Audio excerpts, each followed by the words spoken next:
All right. So, what do I have to do to solve for x? What are we doing to solve for x? John? Subtract 2 from each side. Subtract 2 from each side. Does anybody remember? And I want you to write these two examples down for your notes. Call this 2-2 notes. 2-2 notes. Make that bold enough that you can see that in your journal. Okay, and what do we call that when we subtract 2 from each side? What property is that? Chris? Subtraction property of equality. Subtraction property of equality. And so we are left with x is equal to 3. Now, if I put that onto, if I graph that, it's asking me to solve and graph. Notice, it's a point on the line. Why? Why is it only a point on the line compared to the others? Derek? Only one solution, so we just put a point there. Okay? The next one is called an inequality. The sides are not balanced. That's why it's an inequality. What would we do to solve the inequality, Ben? Subtract 2 From? from 5. Not just 5, but 2. both sides of the inequality. Okay? And we end up with x is less than 3. Who can tell me what the property is here? Similar, but slightly different. Okay, Zachary? Subtraction property Of inequality. Yes. We're still doing a property of equality over the inequality. Subtraction properties of inequalities. Now, when I go and graph this, why do I have to graph this? What's the purpose? Hike. So you can know the possible numbers that x can be. But why don't I list them? Hike. They go on forever. Forever. They're going to take all my time, including the Labor Day weekend, and I don't want to spend my Labor Day weekend listing all the numbers less than 3. Okay? It might take me through college graduation or maybe even through my deathbed. And I just don't want to commit that kind of time to this answer.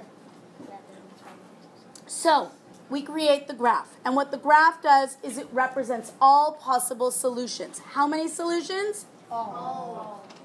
And we say they are infinite. Infinite. Now, a couple things about your graphs, guys, because I'm going to tell you what Sophia's going to mark you off on. Ready? You must have arrows at the end of your number line.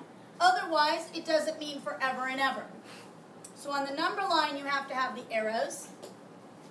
At the end of the line, you have to have an arrow. I have also seen her mark off a point if you get lazy and do something like this. Right? Let's say you're lazy and you're just not connecting the line to the dot. Does that make sense? Or the arrow. She won't give you credit. And I'm going to stand by her. Got it? Don't be lazy. Okay. So let's go through and do, yes? Also, do the arrows have to be on top of the number line or on the number line? On the number line you need them, and on the line that you're graphing, you're going to need 1. Okay? Yeah. So on the line, Notice on the black line there's arrows, and for the red line there's an arrow at one end. Okay, so let's do number 2. Number 2. You guys do this on your journal and give me a thumbs up when you are done. All right, so what would I do in number 2? Oops. To solve for x. What are we doing in number 2 to solve for x? How about Dariush? you add 6 to both sides. Both sides of the inequality, we're adding 6. And we end with? 2 is greater than or equal to x. Perfect. 2 is greater than or equal to x. Now here's where the trouble comes in. Here's where the mistakes happen. Okay? Who can tell me how to graph this? How about Gabby? On a number line, write a circle that's filled in. Okay, so on a number line, I'm going to first make my number line. What two numbers do I need on the number line? 2 and 0. Okay, and if these are not in order, like if you write 2 first, then 0, I'd mark you wrong. Okay, so it's going to be an open or a solid circle. A solid. Solid. And now let's read from the variable, Gabby. X is smaller than 2. Smaller than 2. Where are the numbers getting smaller? Which direction, right or left? Okay. Now, is there another way we could do it? Right, Yes. x is... We can switch that inequality around. X is less than or equal to 2. Less than or equal to. So I can just put it over here, and then I can look at the directionality of the... But this is the place where many make a mistake. What mistake might they make? Caleb? Not flipping the inequality sign. Well, you don't really have to flip the inequality. That 2 and the x. I think the mistake they make is they say 2 is greater than x, and they go in the greater than direction. But we have to read from the variable. Does that make sense? Caleb? I'm not sure if this works, but once you get it to x is something, then something, when you graph it, I always can tell where the direction is going by where the back of the sign is pointing, and then I can just figure out whether it's a solid or... Well, the thing is if your x is not on the left side, you cannot look at the directionality. If your x isn't over here, you cannot look at the you can't look at the directionality here. But when it is, Only if it's on the left side. yeah. Okay? All right. So let's move on. Next lesson, this was 2-2. Now, tonight's homework, which you'll do the harder one, tomorrow night you'll do 2-2. Tonight's homework is going to be 2, 3, and 4. And, I'm sorry, 2, 3. And that is on...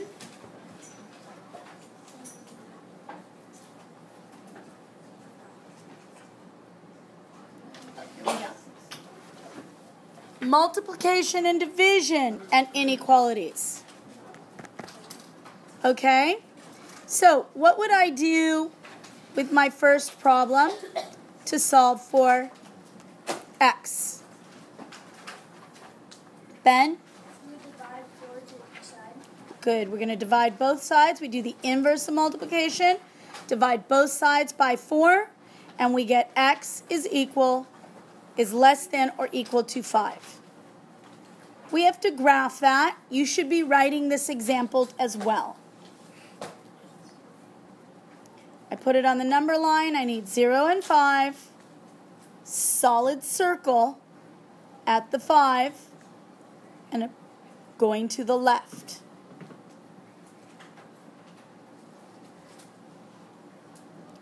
Andronique? Hold on. Just hold off when? On that question. Hold off on your question. I think I know what you're going to say. And then I'll call you. Okay, number 2. What do we need to do? Jairus. Multiply by 3 on either side. Right. And notice, another way to look at that is, what's the coefficient of x? 3. No. Chris? 1 over 3, or that 1 is there. So another way to look at this is if I have x over 3 is greater than 2, I really have a 1 over 3, right? You said multiply by 3 on both sides. Can't I? Isn't that the same thing as multiplying by the reciprocal of that coefficient? It's the same thing. So if it does happen to be a fraction there, we know we can do that. And now we cross cancel, and we are left with x is greater than -6. Put it on the number line. Open circle, greater than -6. Okay, you should have this written down. Okay, any questions on this problem and this problem only? Andronique, on this problem? Yeah. But on the number line, when do you Okay, I just asked you to hold off on that question, didn't I? Okay. Everybody's clear on this so far, right? I'm going to hold questions right now. And then I will take them afterwards.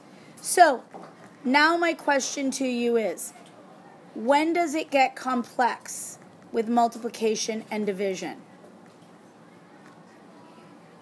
Andy, it's your turn to talk now. What's your question? I was thinking, when do you, like, m is greater than 6, when do you, like, switch greater than to less than? Okay, who can answer his question? Gohar?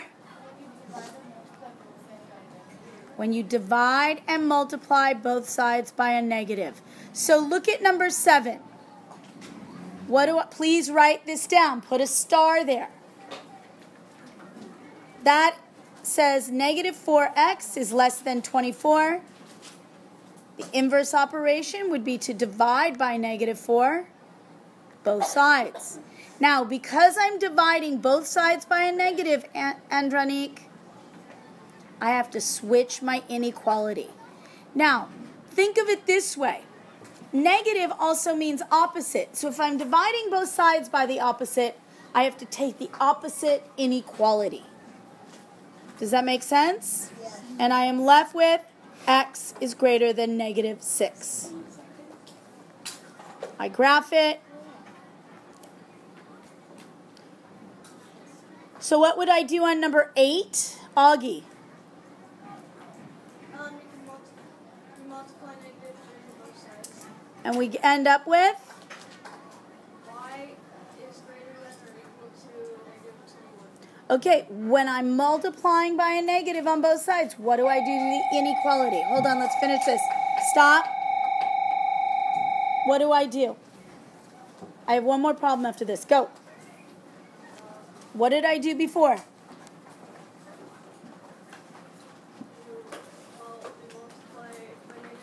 When I multiplied by this negative on both sides, what did I do to the inequality? What did I do from here to here? Right, so we are doing the same thing. I have to flip it around. And I get y is less than, please stop, negative 21. Okay, one more problem. Now notice that problem there. What if I have 3y is less than negative 18? What would I do, John? Would you divide each side by 3? Yes. Do I flip my inequality here? No. Because I'm not dividing on both sides or multiplying on both sides by a negative. It's not enough to have a negative in it. You have to be dividing both sides or multiplying both sides only by a negative. Okay? And that's what your homework is on tonight. Okay, let me just continue. I did not, let's look at back to number 8. If you notice, I should have had the equal sign.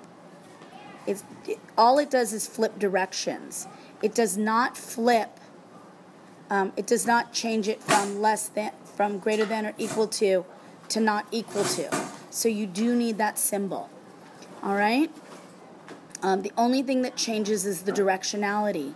If you are multiplying by that negative on both sides. Multiplying by the negative or dividing by the negative on both sides. The directionality changes. All right? And that's the end.